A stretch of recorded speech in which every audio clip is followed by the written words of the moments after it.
Every team, every topic, everywhere. This is Believe.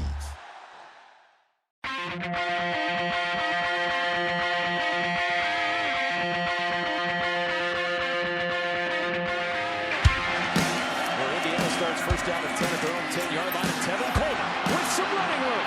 Tevin Coleman down the sideline. Coleman, one man to beat. Tevin Coleman's going to go 90 yards, and Indiana takes the lead. Randall L. scrambles, started off the pitch, keeps it himself down the sidelines. He could go. Antoine Randall L. touchdown. Rory going to the single coverage, end zone. Touchdown! He hits Cooper again. Hey, what's up? Welcome to the Hoosier Happy Hour podcast, episode 283. This time we are here to preview the game number 12, last game regular season. As Terry Hepner would say, play 13 is in the books, but we're going to play what, 16? We're going to play 16. But yeah, game 12. We'll start there. Don't look ahead. One game at a time. Keep chopping. Blinders on. Oh, God. I can't remember what else he would say. That's Seth, by the way, if you can't hear that in the background. Seth is here. Seth gets to deal with just me. Brandon out with he's just out. Don't worry about why he's out. He's out. And we wish him luck. So he gets to deal with me 3 old fashions deep after going a minimum of 15 old fashions deep during the weekend. It's not going to be good. That's what we're going to say. The podcast is going to be fine, but all right, here we go. Let's get into it. What's up, Seth? I normally boycott this week because this week is unbearable for me. But Brandon, here we go. All right. You're welcome. Yeah. Brandon knows you won. We're here to talk about game number 12 against the Purdue Boilermakers. They are a Big Ten school somehow. 2-9 overall on the season, 0-8 in conference. They've now lost 17 consecutive Big Ten games, looking for 18 straight. Is that a record? Do we know? Probably. I'm trying to think. Because it'd be hard, right? It's only been how many years has it been? 9 Big Ten games. This year 3 or 4? Yeah. So I don't think there's been a team. IU's been bad. I don't think we've gone winless. Michigan State's pretty close right now as well. Have they not won a Big Ten game? I don't think so. I don't know. Well, he'll look that up. We're here to talk Purdue. They've lost 17 straight. He'll look up the Michigan State thing. This game is this Friday, guys. This Friday, if you haven't paid attention, Black Friday, November 28th at 7:30 p.m. It's in Ross-Ade Stadium in West Lafayette, Indiana. Weather's not great, Bob. So I think we're looking at about a high of somewhere in the 30s, low 30s, and about by the time game kickoff comes around, somewhere in the 20s with possible snow. But you can find it on national television. It'll be on NBC and or Peacock. It's not and or, I guess, and Peacock. So if you don't have NBC available, you can stream Peacock, vice versa. What'd you find out? Anything? They play Maryland. I don't think they've won. They're 3-8.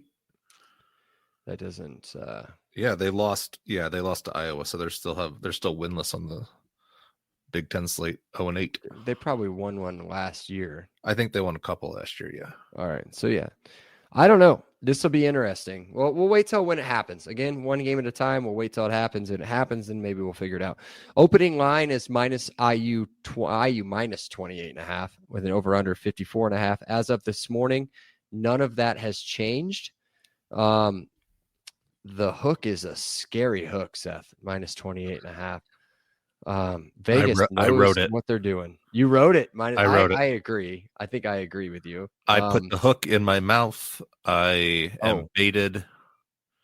Oh yeah, that's probably not the right way. No, I took it. I took the hook. That's all I'm saying. There you go. That's better. Over under 54.5. Hammer the over. And ESPN FPI, as of time of recording, gave IU a 97% chance of winning the game. Series notes doesn't matter. Doesn't really matter. Previous matchup was the last year. I wrote 2025 for some reason. 2024, and that would be 66-0. That took place again in a very terrible weather game. Snow, very cold, great tailgate. That was with Seth and his family and friends. And then largest margin of victory for IU was said 66-0. So series fun fact, I don't really have one. I think I looked up IU does still hold the 10-game advantage, like 6-4. IU is winning that one. What do you got? Well, the fun fact is that this is the 2007 game was I think it was the Austin Star game is when I snuck a Basset Hound into Memorial Stadium. Yeah, that was when you used to be able to do stuff like that, right? I think I've talked about this, and maybe this will get me in trouble. Not like we're not already in trouble with the SID, Greg, whoever that is. But we used to bring in seats. You know the seat pads that you would sit on. You know what I'm talking about? Mm-hmm. But our seat pads would have a hidden flask on the inside of it with a hose that could hold, get this, a fifth of alcohol. So we could carry a fifth of vodka into the stadium, purchase, a large souvenir style Coke or whatever, fill that with said vodka at some point during the game, and never have to leave the stadium. So, unless it was like 34-0 at the end of the first half or something, which typically happened during those times. So, yeah, man, good times, good times. Do you have anything else you want to add to the game atmosphere? What are you expecting the crowd to look like? I know we make fun of whenever Nebraska usually goes there. It's a lot of red. What do you think? What do you think the crowd's going to look like as a Purdue guy? Yeah, it should be. Purdue shows up. We've always supported our team. I think it's gonna be a lot of red though. I expect it to be probably 75-80% full and probably about 50-50 red and black. I don't think there's a decided home field advantage necessarily of playing in Ross-Ade, even if it was a full house of Boiler fans. But the tailgate situation should be pretty good. We always do a really nice tailgate. We have a lot of traditional fans who have been doing this for decades. So we'll set up for a nice environment for you. So I think you should look forward to, not a terrible time, except for the cold. I mean, it does suck if there's any kind of weather, you are completely exposed the entire game, and it's kind of sucks. Yeah, I mean, it's the same with Memorial Stadium, right? Yeah.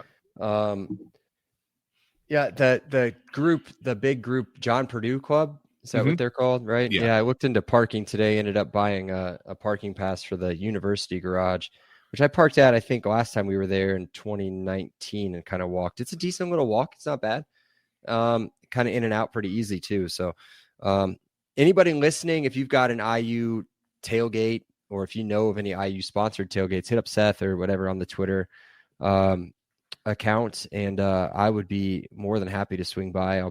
If you guys invite me, I'll bring a whole bucket of Fireball and whatever else you need, beer for myself. I'll probably bring my 7-year-old with me, and we'll party and have a good time before the game and go from there. So let's hop into it. Let's get right to it. The schedule for Purdue getting to IU started like this. They started out well. Ball State, they destroyed them 31-0 at home to start the season. A lot of optimism in West Lafayette, and then FCS foe Southern Illinois comes into town. And I mean, does the score line tell how the game went? 34-17. This is when I knew we were in trouble.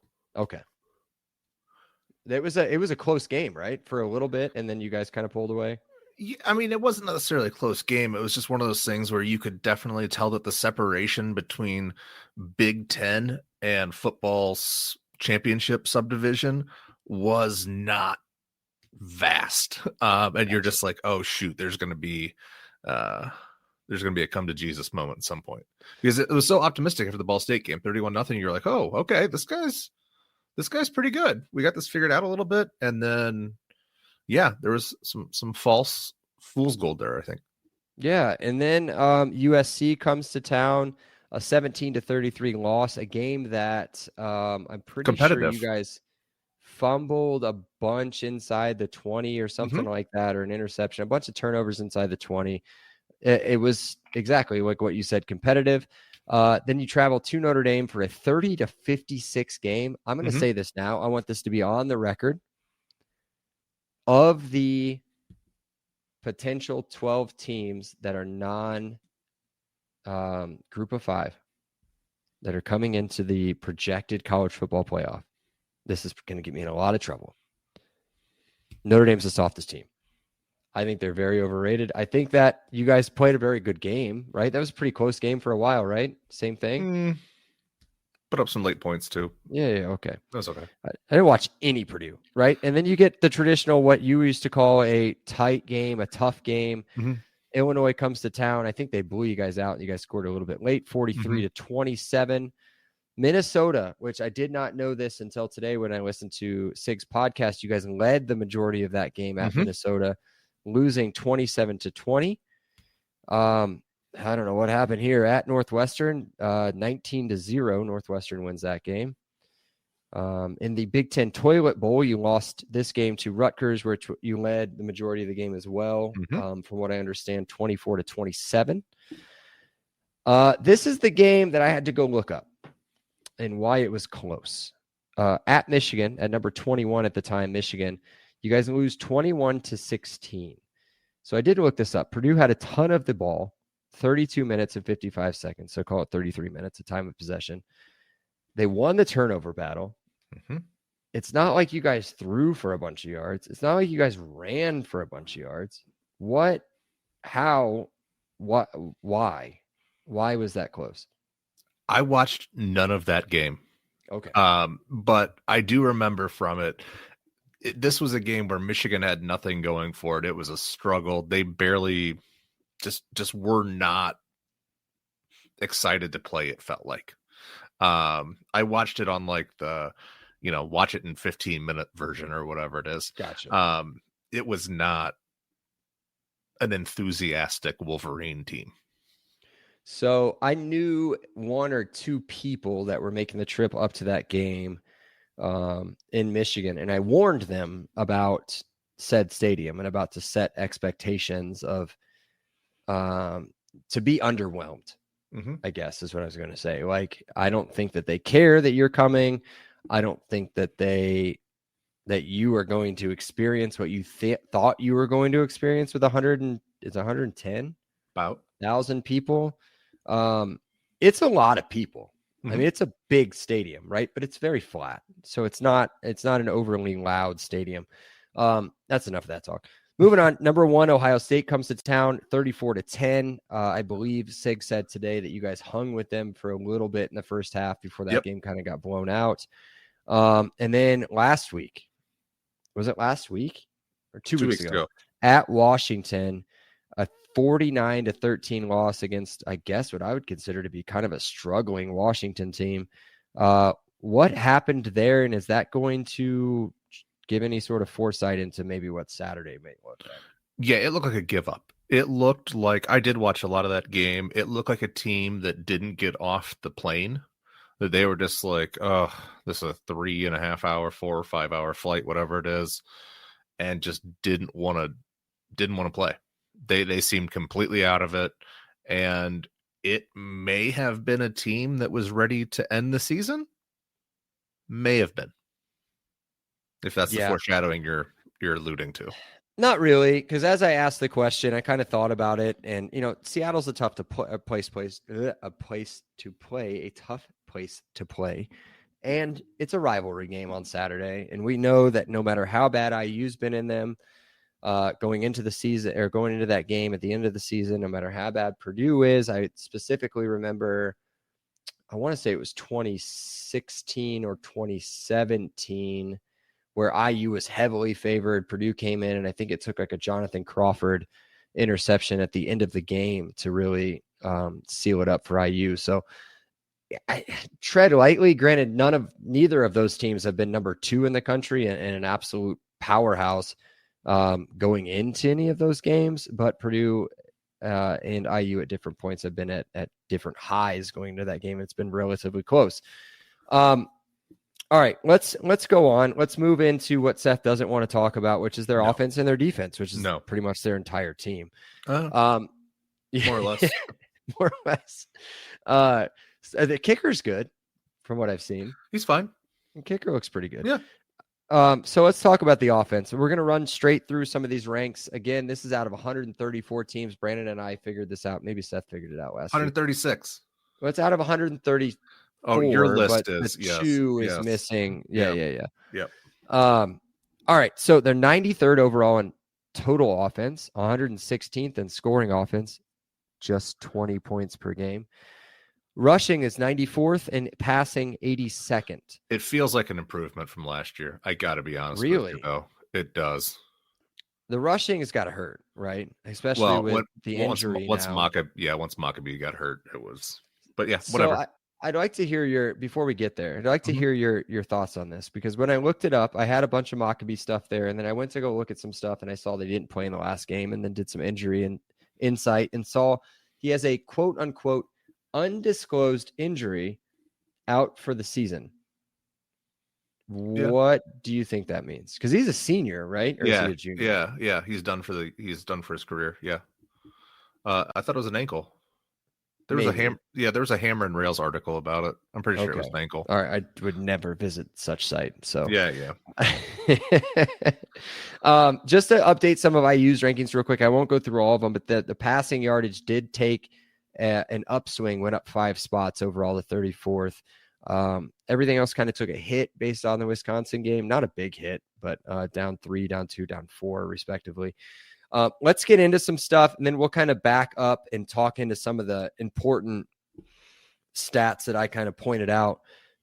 Let's talk about overall. What I wrote down was it's not Jeff Brom's Purdue, right?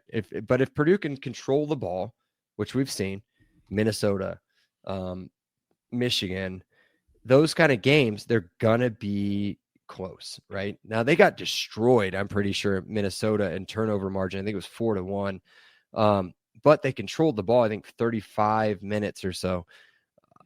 It's not going to be something that's going to blow anybody out of the water. And I think it all starts at the quarterback position. And from what I've read from the offensive coordinator, is that Ryan Brown's going to start, but he's on a short leash. We'll go over real quick, and then I'll set back to let you talk about. They'll play 2 quarterbacks regardless. I think that's what they basically said, right? So Ryan Brown, not been great. I was a big Ryan Brown fan going into the season. I thought he was pretty good last season, and he played a little bit the season before too, if I remember right. 59% completion percentage on the season, not good. A smidge over 1,900 yards, 6.6 per completion. This isn't the good part. 9 touchdowns and 9 interceptions. He will run. He's our thrower. Yeah, and that's the thrower, right? And he's also second on the team in carries, with 62 carries on the season. And he's also tied for, buckle up here, IU fans, rushing touchdowns of 4. The other guy, Malachi Singleton, a bunch of Malachis too, by the way, so buckle up for that name drop a lot on Purdue. Malachi Singleton, he's also got the same 59% completion percentage, barely thrown the ball, so he's got 439 yards. A little bit higher average, 5 touchdowns to 2 interceptions, so much better ratio. But he also likes to run the ball a lot. He's run the ball 48 times on the season. Is there any difference between the 2 quarterbacks? I mean, is one going to scare somebody more than the other? Like what is this? No, they are situational quarterbacks. I too was really excited about Ryan Brown. I thought 2 years ago I was excited. I thought he was going to be a guy who's going to be thrust into the starting job as a true freshman, and then as a redshirt freshman, and now as a transferred bounce back redshirt sophomore. I think they call him now. I think he's got some potential, but he puts the ball in peril. And that's the one thing you can't do as a quarterback, especially with a team that doesn't have a ton of talent. This is not a roster when you look at it that's going to wow you. None of the names are going to scare you. None of them are going to be like, oh, that's that top 50 prospect that I heard all that about. None of those guys are on this roster. We're going to talk about some guys. I like them. They're fine. But the difference between Brown and Singleton is again, if you want to put it in the basics of basic terms, one's a passer, one's a runner. Malachi Singleton is a guy they like to bring in situationally 3rd and short. They like to bring him in as kind of a wildcat quarterback. And now he actually has some passing ability, so they're able to throw with him a little bit just to make sure that they have some kind of, trend buster, because you can't just be like, oh, he's going to run every time. They have to have some kind of change up, some kind of off-speed pitch. So he has some ability, but he'll put the ball in peril too. So it's not like there's like a safe option and then a risky option, or there's some guy who's going to, flash you with a little bit. He might pick up 5 yards on 3rd and 3. Okay, great. But yeah, it's none of these guys are going to wow you. None of them should scare you. But they do have some talent. I really think Ryan Brown can make a lot of throws. He's just inaccurate sometimes and doesn't always have the greatest thought process. Yeah, I think so if you think 2 years ago, obvious backup behind Hudson Card, you come in, you star, you have a really good game. I think it was against Illinois. And then you go into next season, which was last season, thinking, all right, I got a shot, but no, Hudson Card comes back again. Injured, not injured, injured, not injured, not good. So then he eventually gets a shot. I know he played a little bit against IU last year, and he was like, I think 1 for 3 or 1 for 6, like whatever it was, not good. It was minimal, Yeah, and I think he had a fumble. I think it was like the first fumble of the game on like a handoff or something. But I don't know if it's a mentality thing with him. I think the talent's there. I agree with you on that. Let's back up before I forget, because I went back up to look at some of the bonus stats. So you talked about Brown's 9 interceptions. You have Malachi Singleton's 2 interceptions. They have 12 interceptions overall. 9 plus 2 is only 11. The other one coming from Devin Mockabee. Yeah, Mockabee has a pick, which is crazy, which ranks 117th. They rank near the bottom in red zone offense efficiency at 75%. It's 121st. Turnover margin's terrible, right? 127th overall at a -10. And the time of possession, which I told you, that's the way they're going to be in games and win games, is 126th. So that's why the only 2 games that they've really been in, right, that you want to say that they've been leading or they've had a real good shot at winning, at Minnesota and at Michigan. I mean, you could talk about Rutgers, but I put a toilet next to that game for a reason. But at Michigan and at Minnesota, they dominated time of possession. I don't know how they did it. Their first downs weren't much more. Their third down conversion wasn't much better than Michigan or Minnesota. I don't know how they did it. Like it just, that's how they're going to stay in the game, but they rank 126th overall with 27 minutes of possession. So if you can just do what IU does, shouldn't be a problem. And again, they're honestly, maybe their best overall productive player on offense is out. Yeah. So you get the 2-headed monster of Antonio Harris, the sophomore running back from like middle of nowhere, Indiana, and Malachi Thomas, the Virginia Tech transfer. Both of them, I mean, to me, what I've seen in highlights, what I've seen in stats, they're identical rushing people. Like they both have a decent amount of carries. They got a decent average, 5.1 yards for Harris. I think Thomas is a little bit lower. Thomas has not scored a touchdown. Meanwhile, Harris has 2. They both ran really well against Michigan. I think they were both around 50 or 60 yards. Average was around 4.9 or upper 5s. With Harris scoring a touchdown. What about these two would give anybody on IU any sort of would worry? I mean, what I saw from Harris though is if you give him a crease, he could go. Yeah, nothing should worry you, but you're exactly right. Harris is the guy like the 2 better of the 2. He's got a similar story to Mockabee, where he's essentially, I think he was a walk-on from nowhere, Indiana, just like Mockabee was from nowhere, Boonville. And so I really like his wiggle. He knows how to read a hole. He knows how to diagnose. He's not really great in pass blocking. So usually if he's out on third down, that means that they're going to pass. So there's a lot of different limitations, I guess you could say, but he's really evolved. He's come on. He's the guy I think has the burst and has a little bit of wiggle to get into open space.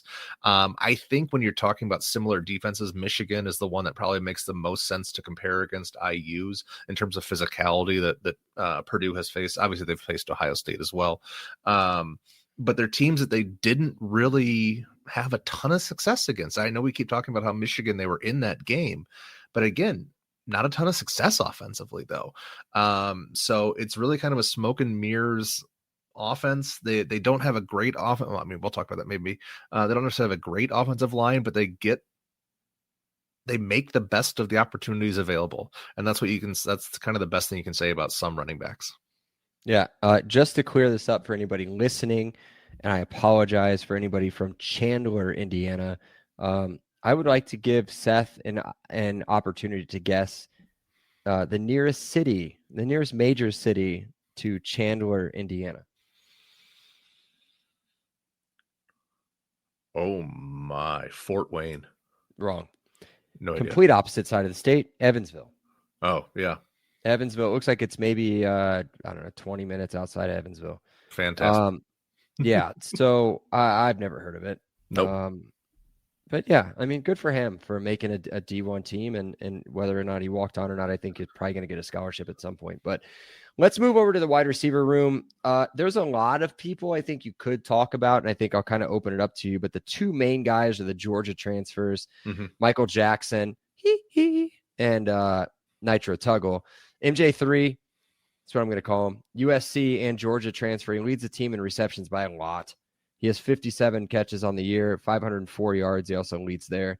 He's a good, solid wide receiver based on what I've seen. He's not going to blow anybody away with speed. He's going to run a good route. He's going to do a lot of screen stuff. He's going to do a lot of short routes, a lot of outs, maybe a little slant, a little wide receiver screen, as I said. And then Nitro, you're going to get kind of your big play out of him if you're going to get anything. He leads the team in touchdowns, receiving at 5. If he stays at Purdue, I think he's going to be a problem. I honestly think he's going to be a big problem. I think he's got a lot of talent. Whether or not his head is there, we'll find out. But tell me about your receiver room. Is there a tight end? No. Is there anything?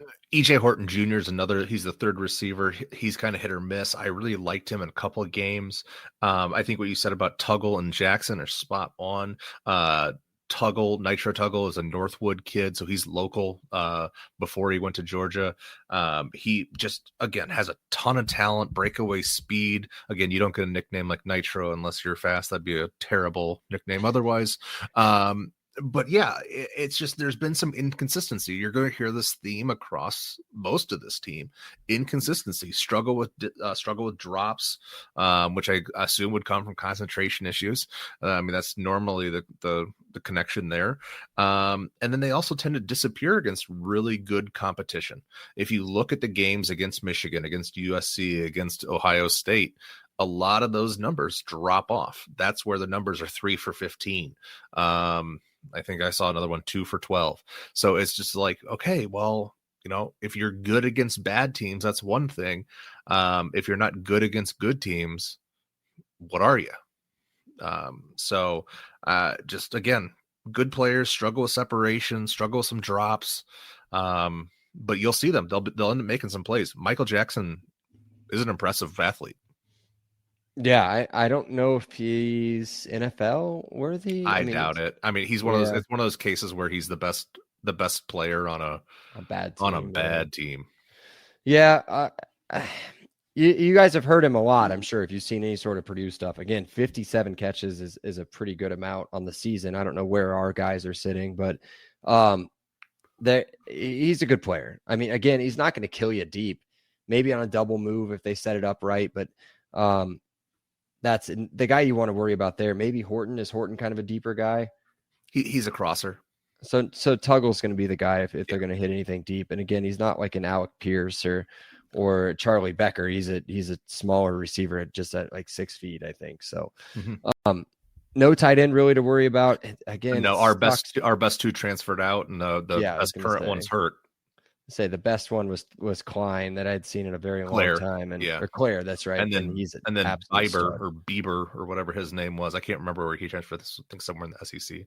Yeah, Klein. Was Klein? No, maybe it was Minnesota. Right? Claire. Yeah. Claire is on Ohio State. If anybody didn't know that or not, he's a very good player. Drew Bieber. Yeah. All right, let's talk offensive line. Minnesota. From everything Minnesota. Yeah. Everything I've seen. it's not the worst offensive line we've played. They've only allowed 19 sacks on the season, which is it's a little bit under 2 per game. Been blocked decently well in the run game at about a 4.2 yard per carry. The problem is, I guess, recent games, right? So I did see this against Washington. They had 2 of the lowest ranked PFF offensive linemen in the country at left tackle and center, which are going to be a major problem against this defensive line. They had those bad ranks against a defensive line I've talked about multiple times on here in Washington that is not good. They're improved, but yes, they're not stars. Yeah, they're not gonna jump. They're in the hundreds. We'll say that in sacks and TFLs. They gave up 3 sacks and 6 TFLs against one of the lower ranked, I guess, defensive lines in the conference. So it could be time for the big boys up front to eat. We will see. Anything else you want to add on the offensive line? Yeah, we talked a lot about in the summer about how Notre Dame was so full of offensive linemen, how you guys got Coogan. We got Joey Tenona, and we also got Jealousy. So yeah, that he's been a fine player. Don't get me wrong. I don't want to disparage the guy. But that's what we were hoping. We were hoping for a Pat Coogan level transfer. And again, I don't know if it's one of those situations where he's kind of the best lineman on a not very good line, or what the situation is. But yeah, it's bleak. It's bleak, man. This offense does not inspire a ton of confidence. What tell us, for those who don't know, especially me, what Barry Odom, what does he do? Is he offense or defense? And then what does it look like offensive coordinator wise? Do you guys like what's going on there? What's going on overall offense? So he's not, I don't want to say if he's an offense, he's a program builder. That's what he is.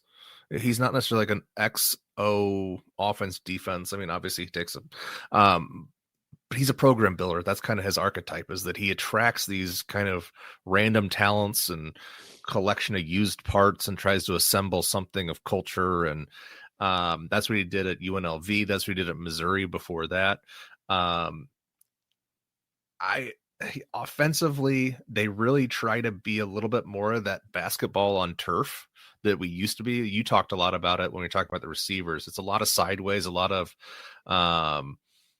12-yard routes, kind of, single read concepts. And they try to run the ball just enough to keep you honest. They're not a big bruising team. They're not going to try to build a Wisconsin offensive line, an Iowa offensive line. They try to get more athletic guys, and then they try to get people the ball in space in matchups where they can take advantage of their athleticism. Obviously, right now, the issue is they don't have the athletes to really take advantage of the scheme. When you're at UNLV, you can bring in some transfers, and all of a sudden in the Mountain West, you can be super competitive. Without having elite athletes, just good enough athletes. You then bring those athletes to the Big Ten, it's another bigger jump. So some of the UNLV transfers are pretty good. We'll talk about on the defense especially, but it's just a whole nother talent level, man.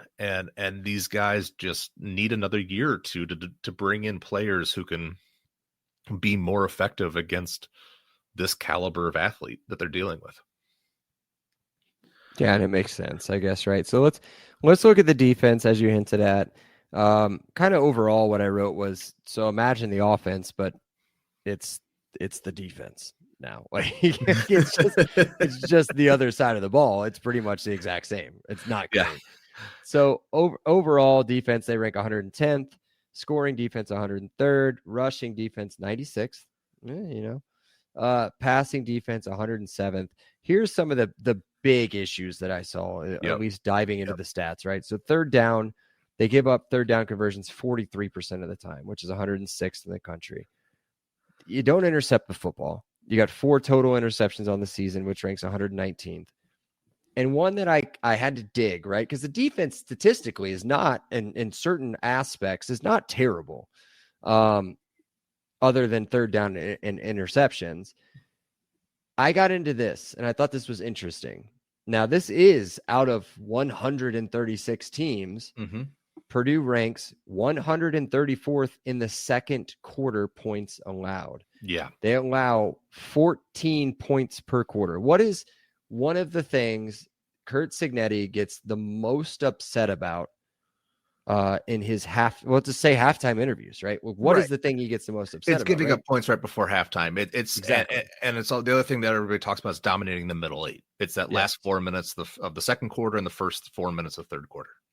It's that combination of time that is uber important when it comes to scoring points, building momentum, seizing momentum, and really leaving an impression on, if you can get a plus 14, plus 10 in that window, steal a possession as well. It's over. Yeah.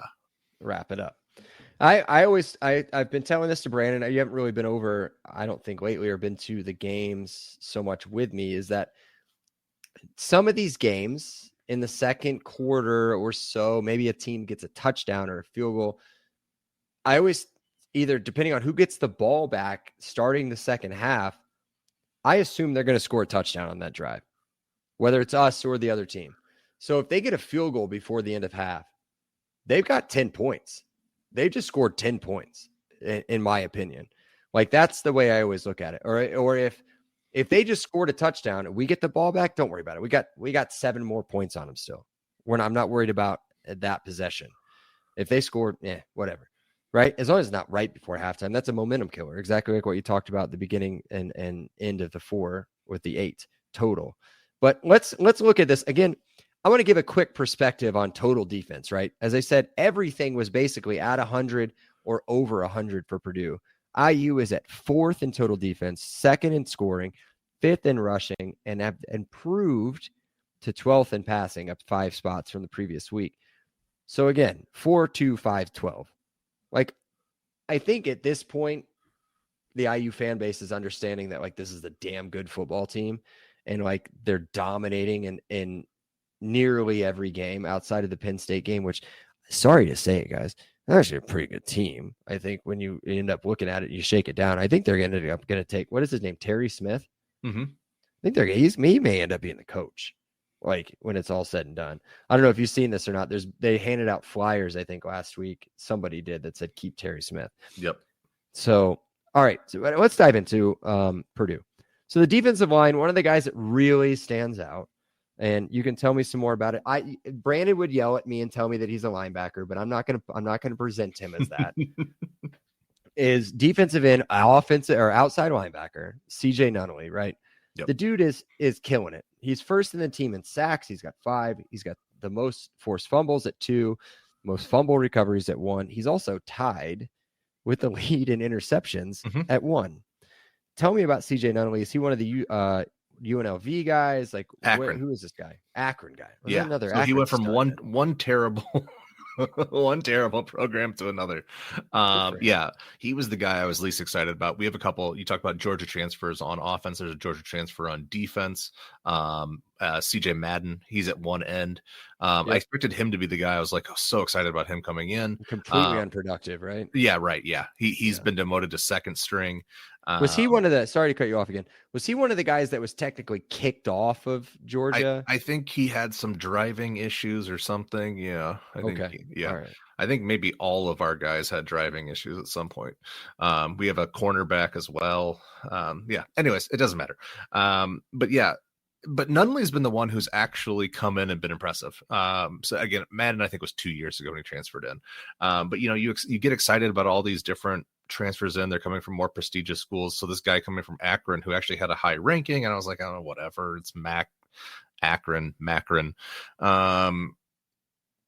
But he's been the biggest kind of, I guess, third biggest surprise for me. He really has some talent. I don't know if he can translate to the next level. He has some burst. He's going to pose some problems, but if he lines up against Carter Smith, if he lines up against Khalil Benson, they've definitely faced better pass rushes. But he's a formidable player. He's going to make some nice moves. He'll probably be in the backfield a couple times. He's just not against elite talent. He doesn't have that difference maker in him. Yeah. So I mean, just to look at the other side, the other team's defensive line, you can see another lower end MAC player in Stephen Daly and the impact he's made for IU. Does he compare to that at all, or is he not even on Daly's level? Because Daly's shown up again big games, right? He's been huge against Illinois, big against Penn State. Similar flash, yeah, okay. where you're like, oh, that's really cool, good for him. I just don't know that he's. I mean, it sucks, man, because again, it's a situation where it's like he's the best lineman on a mediocre at best line. So how do you, are the platitudes you're giving him, you know, I don't know how genuine are they, I guess. So he's definitely a talented guy. He's definitely the best of the bunch, but you know, if you're a top flight tackle, he shouldn't scare you too much. Yeah. Like, as I said, like one of the like platitudes, right? Or like one of the stats I put in there as a joke, but it's true, Mm-hmm. is that he's tied for the team lead in interceptions as a defensive lineman, right? Essentially a stand-up defensive end. But when you have I mean, 4 on the season as a team and you're 119th yeah, nationally, I mean, it's not great. yeah. So then, all right, let's move to what I think is a pretty decent set of linebackers. I mean, statistically, you're going to say yes, but if you look at total defense, you're going to say no. But Manny Powell's kind of a stud, right? I mean, well, he's got 103 tackles on the season. He's tied for first in sacks with Nunley at 5. The other guy next to him, Charles Carrera, is that right? Correa. He's not bad either, right? No. Second on the team in tackles and sacks too. Tell me about the linebacking group. There's another, I guess you considered Nunley as part of the linebacking they group run a too, 4-2-5, so these are our two backers. And they're both UNLV transfers. Manny Powell is the older guy. I think he's a redshirt junior, redshirt senior. He's been around forever. He knows Barry Odom's defense inside and out. He's always not always, but he's, the vast majority of the time he's in the right place. He's making the right reads. Some of his talent, some of his speed doesn't always allow him to make those or complete the plays, but he's one of those guys who's very solid. He's in those right places where he needs to be. Charles Correa is the younger guy. I think he's a redshirt sophomore. He's the guy who flashes. He's the guy who has a lot of athleticism, under-recruited guy, has a ton of talent, has a ton of upside. He's one of the guys I'm worried about us potentially losing because he's put on some really nice tape. His numbers obviously aren't as good as Manny Powell, but what he lacks in that production, he really makes up for in athleticism. I think he's the guy who we talk about Aiden Fisher. I'm not putting him in that same category by any stretch of the imagination. But we talk about Aiden Fisher as a guy who has really improved in his ability to, obviously has been always really good at run stuffing and run reads and has improved in pass coverage. I think Charles Correa is a guy in that similar ballpark who is already at kind of a younger age starting to improve in the pass coverage game. And I really like where they're at. I wish they both could be back next year. Yeah, just a quick off-topic update. Just saw IU came in at number 2 again in the college football playoff. It's irrelevant to update at this point, but just want to get that out there. But yeah, I Manny Powell's, I've seen him play. He's very good. I agree with you too on Charles Correa. I mean, he's been loyal enough with Barry Odom. Maybe he stays. But yeah, I think that might be a guy that may see the door open and run out as fast as he can. Let's move back to the defensive backfield. There's at least one guy I want to talk about. You can maybe open it up to, I know there's maybe 1 or 2 Georgia guys back there too, but Taj Rael, is that his name? Mm-hmm. Taj Rael, the safety, I believe. Yeah, safety. Yeah, second in the team in tackles. He's got 5 passes defended, a fumble recovery. Again, no defensive back has got more than 1 interception. There's 4 guys with 1, or 3 guys with 1, and the other guy being a defensive end. Talk about the defensive backfield, maybe a little bit about Taj. He's an older guy, right? 5th-year senior, if I believe. He's got to be at least the dude to watch back there. Yeah, he's the guy statistically who has done the most production. My favorite guy is Miles Slusher. He's a safety. He's kind of a nickel. He's a ball hawk. And it's weird to say that when, as you jokingly referred to already, is that what the most they have is 1 interception. Yeah. So yeah, it's hard to be like, oh, he's a ball hawk, but he's always around the ball. He's making plays. 1 forced fumble, 1 interception, 3 pass deflections, 39 tackles. Again, he's another older guy from Oklahoma. He was at Arkansas and Colorado before that, so he's got some of that Dion. So it's like we have guys who have some pedigree, who have been around the block. He's a little bit undersized. He's like 6 foot 190, kind of on the thinner side. But he's just he's a playmaker. But again, between him and Rael, it's like it's Exactly. It's nice to have players, but you just wish there were more of them. What about Grimes is a guy too that I've seen talked a lot. Yeah. What is his name? Is it Tony Grimes? Yeah, Tony Grimes, the senior. He's been there for a while, right? Is that true? You know what? I don't recognize the name. I thought he transferred from UNLV. Yeah. And UNC before that. Yeah. Yes, that's correct. Yeah. So that's another guy. The corners are big. They're both the corners like 6'2", I think. Yeah. So, that's it. They're not fast. They're not great at cover, but they're big. I'm gonna look this up, and maybe you can look it up, and I can move the pod on, but maybe we'll do it. We'll take a break here in just a second. But I wonder if he's related to Brent Grimes at all. But let's take a break. We'll find that out. I know it's really interesting. Give me just a second. This episode is brought to you by your go-to expert in the Indiana real estate market.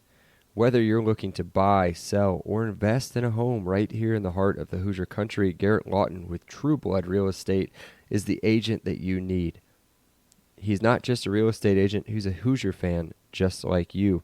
And Garrett knows Indiana inside and out, from Bloomington to Indianapolis and everywhere in between.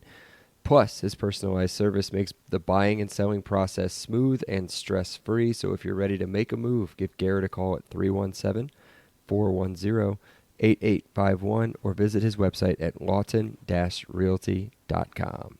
And we're back. No. I just looked up like Tony Grimes' brother. It's not it. I don't know. Brent Grimes. Nothing pops up. So I don't know. Cool. No. Maybe that's why I thought the name was legit. Let's that's enough about Purdue.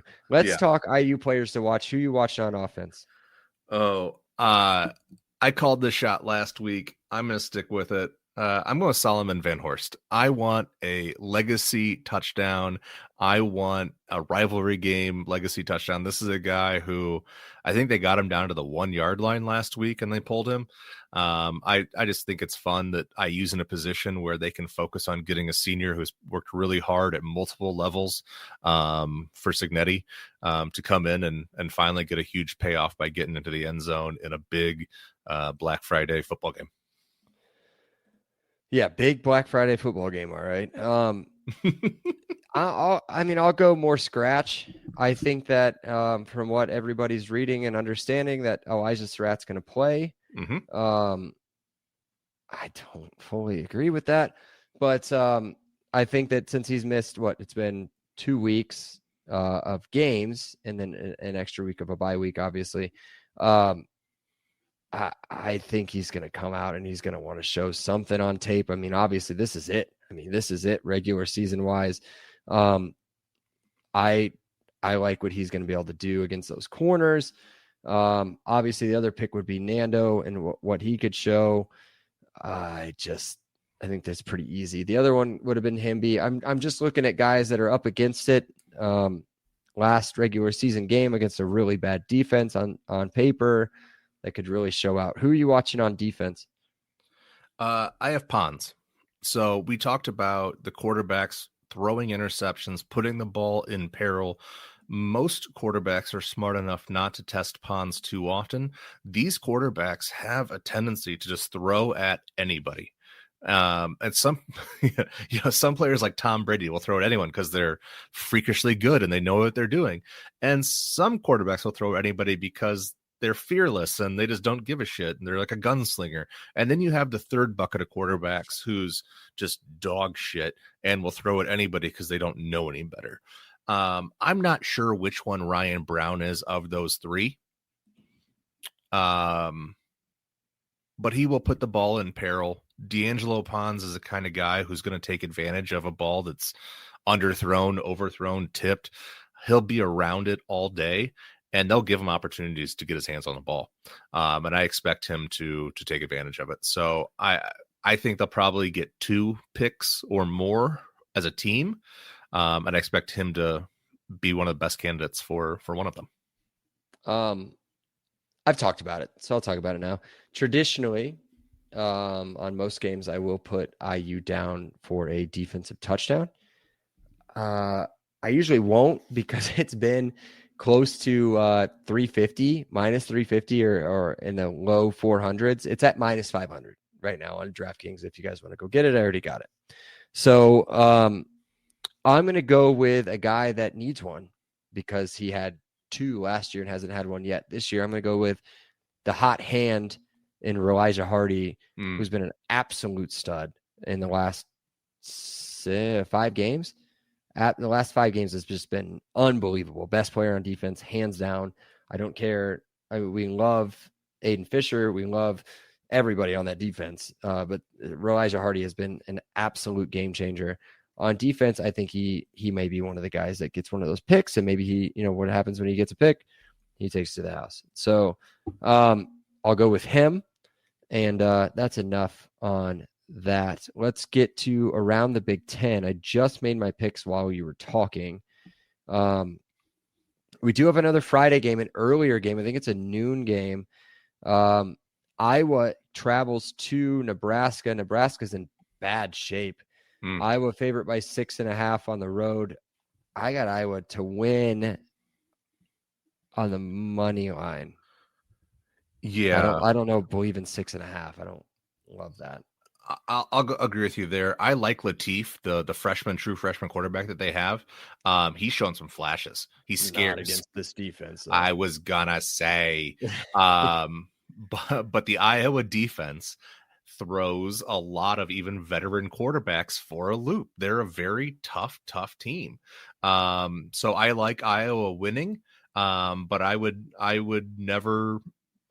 have a very hard time betting on a true freshman quarterback against an Iowa defense. All right. The game. Number 1, Ohio State at number 18, Michigan. Michigan, I don't know. Ohio State favorite by 9.5. It's a much lower line than what I thought it was going to be. Over under 45.5.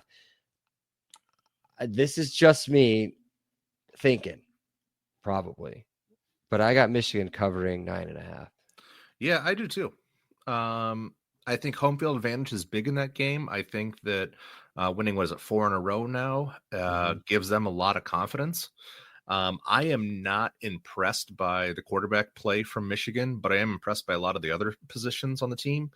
So if they can get even mediocre or above average play out of Underwood, I think they have a real puncher's chance. I don't want to take them as a money line. I think that's a really risky kind of big balls play. And I don't have those. So I will. So I definitely like Ohio State winning outright, but I would take, I don't think they cover the 9.5. I don't have those to pick Ohio State to win outright. Like I just don't. You mean I was just gonna no to pick Ohio State to win outright. I think it's gonna be a really, really close game. I agree. So if you go, let's look at Ohio State's schedule real quick. It's first game of the season, and they squeak by Texas at home 7-14, and then they play Grambling, Ohio, Washington, Minnesota, Illinois, Wisconsin, Penn State, Purdue, UCLA, Rutgers. They haven't played a good team, no offense to Illinois, who is good sometimes and not good sometimes, since week 1. I'm not saying Michigan's good, but that's going to be maybe. If Michigan played Texas right now, who would you take? Michigan. That's what I'm saying. I think this is the best team they played all season. They haven't been tested in 11 games. Well, yeah. I mean, I think what you're saying is true. I don't necessarily think that's a guarantee they're going to win. I Or don't that they're either. going to. But yeah, I think that's absolutely true. It's That's what definitely I'm the saying. best. I can't Yeah, take them to win. I can't take Ohio State to win, but I'll take Michigan to keep it within 9 points or yeah, so. yep. All right, next game is confusing too. Mhm. Number 7 Oregon is at Washington. It's a major rivalry game. Oregon favorite by 6.5 on the road, over under 53.5. I got Washington to cover 6.5. I think Oregon might squeak one out as they've been doing outside of the USC game last week. I think Washington gives them some problems. Oregon's hurt. Oregon had the top 3 wide receivers were down. I mean, they're puttering to the finish line. But they figured it out against USC, which I thought was going to be a closer game. Ended up winning, I think it was 14. So this is a game I wouldn't touch normally. But if I had to take one, I'd lean a little bit towards Washington. I don't know if I think Oregon wins by a field goal. All right. There's another one of those coming up here in a little bit too, but let's go to the next one. It's Wisconsin. This might be it. Wisconsin, red hot Wisconsin, travels to Minnesota. Minnesota only getting 2.5 points at home. What does that mean if it's on a neutral field? That means Wisconsin's a favorite. I like Wisconsin to cover the 2.5, probably win the game. I think they found something last week. I think Minnesota wins handily. Oh, okay. I think they found something against Illinois. I still, for some reason, believe a little bit in Illinois. They beat the sorry, kids. They beat the shit out of them. Yeah. I mean, they dominated that game. Now they rushed the field, which is ridiculous. But I think Wisconsin might have found something. Penn State, again, another tough team now. Yeah. At Rutgers, who has nothing. Penn State favorite by 10.5 on the road. I got Penn State to win this one. Yep. Going away. Should be. Yeah.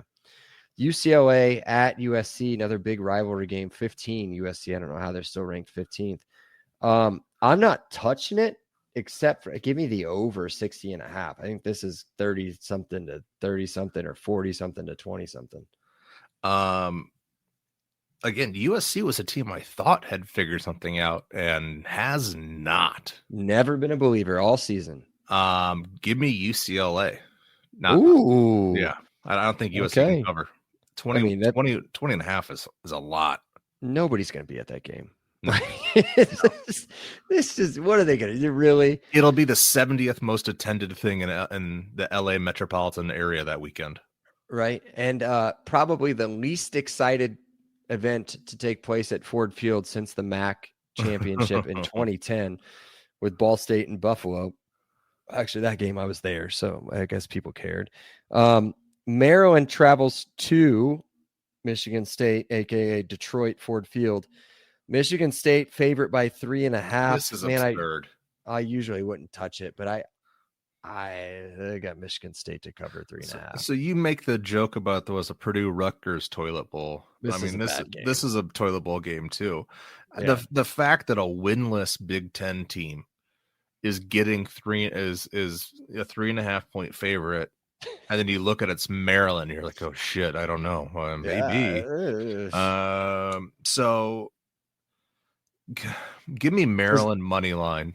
Yeah. Does Vegas know that this isn't at Michigan State? Is that why they're Vegas knows everything, Bragg? I know, but why would they be minus 3.5? I have neutral no idea. Field. I'd give Maryland maybe minus 1.5. I don't know. Northwestern travels to Illinois, another big rivalry game. This one not taking place at Wrigley Field for the first time in 3 weeks or whatever it's been. Yeah. Illinois favorite by a touchdown, 6.5. I got Illinois winning it. I think this is one of those games that they win. Northwestern's figured out a way to play lately too, and again, sometimes it's just losing closely, which they did really well last week to Michigan, right? Yeah. I don't know, man.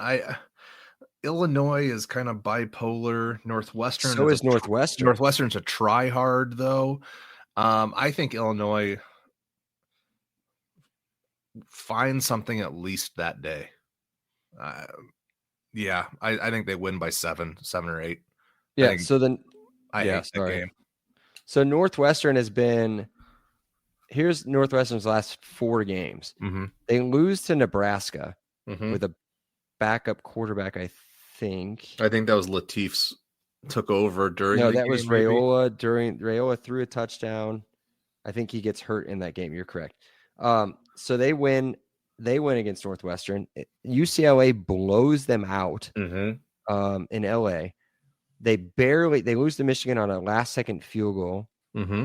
And then they beat Minnesota, I believe, on a last second field goal of their own, giving up 35 points to a bad Minnesota team. I don't know, man. Illinois has been up and down. Northwestern's been weird. I don't know. I think Illinois is at home. I think they win by 7. Like, it's right on the line. All right. I've got one quick rando because I have an LOL Florida State bonus stat, which usually doesn't happen on the previews because we didn't do anything last week, and I apologize. Did you see the punt that North Carolina State had? Yes. Hits the guy in the back of the helmet on Florida State, and it ricochets legitimately at least 40 yards. I was going to say 30. Yeah. I was going to say back to the punter who recovers the ball. 1st and 10, North Carolina State. I believe I should have looked this up. That was with about 5 minutes to go in the game. That sounds about right. That's the first time. Again, I've watched a ton of football. I love watching like weird football highlights, finding statistical anomalies. Yeah, I believe Tuesday that is action. I believe that is the first time I have ever seen a punter recover his own punt. Never seen that, at least that scenario. I've seen backward punts out of their own end zone. I've seen punts that were blocked caught in the wind. Yeah, blocked that somehow went for a safety, all sorts of goofy shit. But I had never seen a punter down, or not even down, recover his own punt. That's amazing. He took a good hit too when he recovered it. But all right, empty your sack real quick, then we'll do score predictions. Yeah, the only thing I had was there was a sizable shift in the Heisman betting odds last week. There's now a clear front runner, according to FanDuel. Fernando Mendoza is now in the minus money, minus 125. The now head and shoulders favorite above Julian Sayin at 400. No. Oh, okay. Fast charging Jeremiah Love at plus 450, who I will say is the best player in college football. I disagree. I disagree with you. I disagree with you. I don't know. Most talent. I don't know what the right. He's a very good player. He's a very good player. He's an amazing talent. He is Jonathan Taylor in college football. Like, he is that good. Like, he's ridiculous. And then you were right about Pavia. He was for it at a plus 650. I had to get off of Twitter. I never look at Twitter ever, but I was bored in the airport Sunday because our flight got delayed a little bit coming home. Looked to see like how the podcast Twitter was looking, and he mentions any of that stuff. Holy crap, dude. The amount of Vanderbilt fans that are trying to compare Pavia to Mendoza and say why Pavia deserves the Heisman over him is crazy, without taking into the fact that he's thrown more interceptions, has a worse completion percentage, has less touchdowns. Like any of this stuff is wild. Like, I think he has more rushing touchdowns, so technically total touchdowns he might have more, but the dude is not a good football player. He's just not. Like, he's not an NFL talented football player. I'll say it right now. Oh, I don't. He's gonna get drafted. Oh, he's so small. He's not better than Dylan Gabriel. And how's he doing? Concussed. Yeah. Sorry, that's not funny. That's not funny. All right, let's do predictions. If you're done, are you done? Yeah, that was all I had. Okay, Brandon says IU's going to win 99-0. So what does Seth say? So I took the hook. I took the 28.5. They always say don't bet more than you can afford to lose. Bet as if you've already lost it. So I'm going to $1 at a time. Yeah. I put a sizable one for me. I'm usually a bet small, miss small guy. As soon as this line came out last week, I put a sizable one on this one. I have IU 42, Purdue 3. Ooh, okay. We're close score differential. Actually, Well, I want to be able to enjoy the game and not have to like pucker butt about, are we going to lose a mortgage payment or something, Nah, maybe for the first quarter. I think Purdue comes out and scores, whether that's a field goal or a touchdown. That's up to you guys to decide. I have Purdue 10, IU 49. Okay. So, and I also have in there, I wanted to do it. I wanted to do it so bad. I wanted to do Charlie Becker 2 touchdowns. But with Surratt being back, I don't want to do it. And then the Surratt 2 touchdown line is not good enough for me. So the play, if you're looking for a 2 touchdown line for IU, would be Kobe Martin 2 touchdowns. And that would be if it is 35-0, which Seth's line possible. So go ahead. Yeah. So here's the thing is I feel like I say this a lot of weeks is like, they got some players, they do some things, there's some good stuff, whatever, and platitude this. And then you end up saying something like, and they're not going to beat themselves, like Iowa. It's like, they'll do enough to frustrate you. They may win the game, but they definitely won't beat themselves. Illinois, you were like, oh, they might beat themselves a little bit. Purdue's a team that will beat themselves. They have some players. They will do some things. They will have some catches where you're like, oh, that guy's pretty good. Or they'll have a run where you're like, oh, Harris might be a problem next year. But at the end of the day, you should be pretty safe because this is a team that will have false starts. They'll have illegal formations. They'll have all sorts of frustrating penalties. They'll put the ball on the ground once or twice. They'll put the ball in the air once or twice. For an interception once or twice. They're going to be a team that's going to shank a punt every once in a while and give a team just disastrous field position for their defense. And so as opposed to the Penn States, as opposed to the Iowas, as opposed to even the Wisconsins, this is a team that's much more akin to, Kennesaw State or Old Dominion, in that you don't trust them to necessarily make the right plays at the right times. When a play needs to be made, that they're going to step up. They've been in some close games, and you look at the scores and you're like, oh, this was a closer game. This was a closer game than I expected. But what's the consistent outcome of every single one of those is a loss. And there's a reason why when you play 9-8 conference games so far, you haven't won one. It's not because you haven't had the opportunity. It's because you haven't had all of the pieces come together in a way that's good enough to get it done. And whether it's against Rutgers in the Toilet Bowl, whether it's against Michigan or Ohio State or Indiana, if you don't have the athletic players to compete against them, you have to have time of possession. You have to have penalties. You have to have the hidden yardage game. You have to have time of possession. You have to have all of these different, after a run game, an offensive line that'll bully you. They don't have any of those things.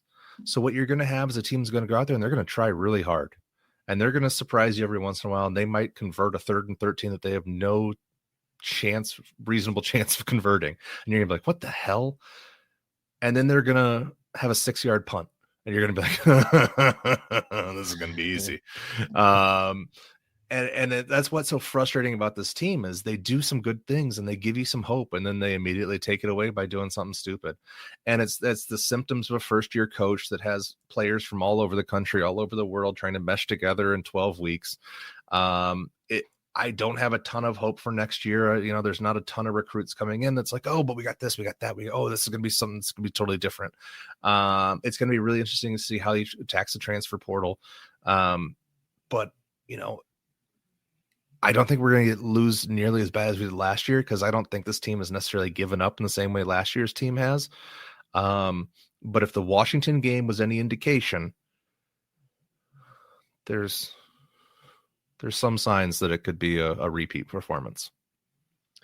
Quick question, and then we'll wrap it up. If it does get out of hand, i.e. last season, what does the stadium look like, let's say mid third quarter? Like, do Purdue fans give up and leave, or do they stay? Oh, I mean, they'll stick around through the halftime show, whatever that ends up being. They'll want the big dumb drum to come out. Yeah, enjoy the fireworks or enjoy the light show.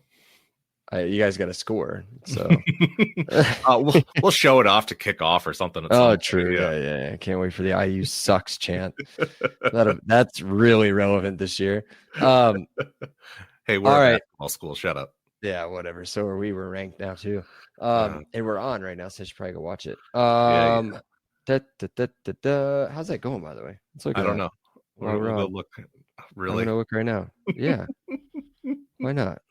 Let's look right now, because we like the basketball team. I'm trying to get some looks. Where's it at? Oh, we're beating the living crap out of them. 20-4. Kansas State, 5-1. Kansas State at home. 96% chance of winning right now. So that's cool. All right. Be sure to download, rate, review, follow the pod, do all that stuff at Hoosier Happy Hour. Yeah, that's it. Until then, we will chat blowout victory in another bucket back to Wilmington on Sunday or Monday. Peace. Cheers. Yeah, that's what I was supposed to say. Say something stupid. Spoiler makers. If you like the show, please take a moment to rate, review, and subscribe. It really does help the show to grow. Thank you for listening.